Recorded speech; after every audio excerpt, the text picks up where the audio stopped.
Bien, vamos a dar inicio con la entrevista. Las preguntas son referentes al conflicto armado que vivió El Salvador en la década de los 80 hasta llegar más o menos al periodo de los acuerdos de paz en 1992. Las preguntas son de carácter familiar, personal, sus vivencias previas y durante y posteriores al conflicto, respecto a cómo experimentó el proceso, de qué manera usted y sus allegados pudieron vivirlo, allegados incluyendo también personas de su comunidad, y luego pues cómo se manejó la parte del proceso posguerra en cuanto a la asistencia que pudo haber hacia las personas en carácter de cómo experimentaron y cómo puede haber un grado de reparación por parte de las instituciones modernas que surgieron después de la guerra o el gobierno para poder asistir, ya sea psicológicamente o en algún otro tipo de soporte. Primero que nada, en el contexto personal y familiar, ¿cómo era su vida antes del inicio del conflicto armado y a qué se dedicaba su familia? Bueno, mi familia eran agricultores, tenían sus propiedades en el campo, en un valle de San Vicente, y se dedicaban a eso. Nosotros, pues, como niños en ese entonces, ayudábamos con las tareas, ya a esa tierna edad, con las tareas de la agricultura y la escuela como se permitiera, ¿no? El arreo de ganados, alimentación de ganado, cultivos inclusive de maíz, maicillo y frijol, y algunos vegetales, frutas como aguacates, mangos y limones. ¿Qué edad más o menos tenía mientras se desarrolló en a inicios del conflicto? Lo que recuerdo tenía entre 4 y 5 años. Estamos hablando ya por 1974, antes del 78. Era su normalidad previa al conflicto. Era mi vida normal. Okay.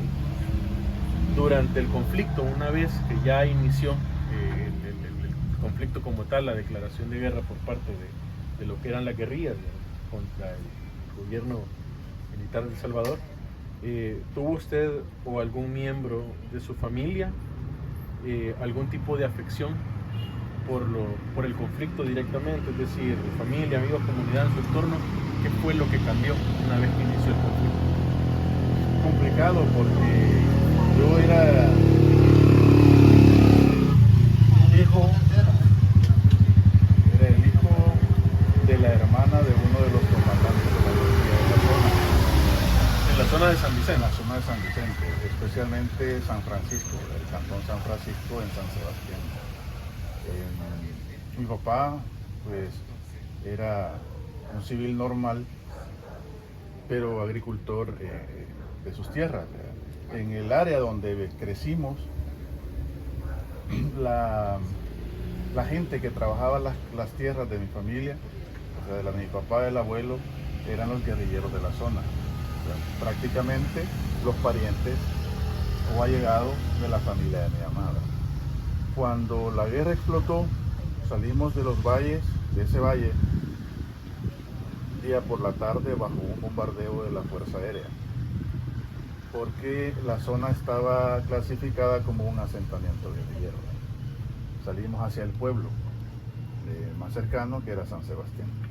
¿En qué año fue el bombardeo? 1978, 76 por ahí. Fue mucho antes de que oficialmente se declarara el conflicto, ¿verdad? O sea que ya habían acciones militares de parte del gobierno hacia los asentamientos que tomaban como guerrilleros o insurgentes. Correcto. Durante el conflicto, ¿tuvo usted o algún miembro de su familia? Bueno, ya nos contó sobre el desplazamiento que hubo, ¿verdad? Pero ¿podría profundizar o andar un poco más en el proceso de cómo fue el salir y cambiar, tener que cambiar pues a raíz de lo que estaba sucediendo? Sí, yo lo que recuerdo fue que detrás del bombardeo de uno de los aviones hubo una explosión grande y cuando yo desperté estaba en el pueblo. Ya fuimos alcanzados por una de las bombas que cayó en la casa donde nosotros habitábamos. Cuando desperté, como digo, ya estábamos en el pueblo.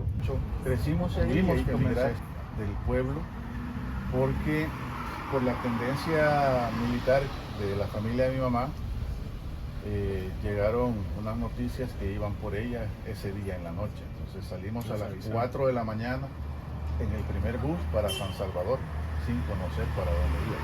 Entonces era salir de allí. Antes de que llegara, el ejército. Tenían antes había algo que se decía, le decían las orejas. Entonces te consideraban que vos eras oreja por algún vínculo y te llegaban a sacar en la noche y te desaparecían. Y así fue como salimos nosotros de San Sebastián hacia San Salvador. Posterior a eso, ya en la etapa en San Salvador, ¿usted o alguien de su familia experimentó algún tipo de violencia, algún enfrentamiento, algún abuso por parte de grupos militares o guerrilleros?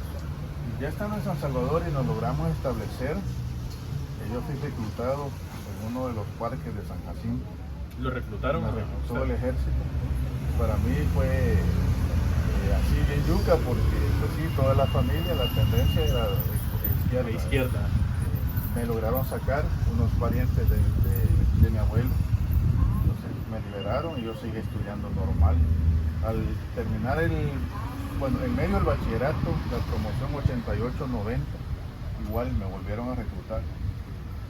En dos ocasiones, la primera vez fue respetado por la familia y luego lo volvieron a sacar, pero esta vez sí yo ingresé al programa cívico-militar. En 2 años, inclusive terminé ganando una beca para la escuela militar. Pero el detalle fue que cuando yo comuniqué a la familia lo que había pasado, todavía su sangre de izquierda negaron. Así tácito, si aceptas eso, olvídate que tenés familia. Prácticamente entonces, se le dieron. Ahí se viene todo abajo y tomás la decisión. La familia es primero y hay que seguir con la familia pese a tus intereses. O sea, ya no tomó la beca ofrecida por el gobierno a raíz de los lazos familiares que tenía. Exacto. Posterior a el rechazo que hubo para tomar la beca, después del reclutamiento, ¿conoció o presenció algún caso de desaparición forzada o ejecución extrajudicial por parte de alguna de las dos fracciones, ya sea militares o guerrilleros? No, se veía en las noticias nada más fusilamiento, ejecuciones de varias personas, el asesinato así, lo que en las noticias, pero personalmente no fui testigo directo pues, de un evento de ese tipo. ¿Ningún allegado en el familiar, sea alguien de la comunidad donde usted? Donde sí fue crucial, que fue el último ataque guerrillero, fue la ofensiva, no recuerdo qué año, donde le llamaron hasta el tope, aquí en Soyapango fue fuerte. Y ahí sí fue una sorpresa porque uno de los guerrilleros principales, o el líder, el seudónimo El Chele Beto, fue de los que salieron en aquel entonces del bombardeo allá, antes del 78, del Valle, y él andaba liderando estos equipos guerrilleros en el ataque de la ofensiva. La sorpresa fue cuando llegó a la casa y tocaron la puerta. Le dijeron a mi papá, abrí Marcos, soy El Chele Beto, tu hermano. Ahí fue así como el choque. Y dice, mi papá, El Chele Beto está muerto. ¿Cómo sabes que él existía? Soy yo, hermano, abrieron la puerta y se fundieron un abrazo, llanto y todo eso. Estamos hablando de 20 años. Después de haber salido. Desde donde vivía en aquel entonces, en San Vicente, posterior a esto y una vez finalizado el conflicto, ¿intentó usted, alguien allegado a su familia o de la comunidad, denunciar algún hecho de abuso o violencia con alguna autoridad posterior a, valga la redundancia, a haber finalizado los conflictos? No, realmente no se hizo ningún tipo de denuncia, alzamientos o pronunciamientos. Te dedicas a vivir la vida lo más tranquilo y alejado del ambiente del que saliste.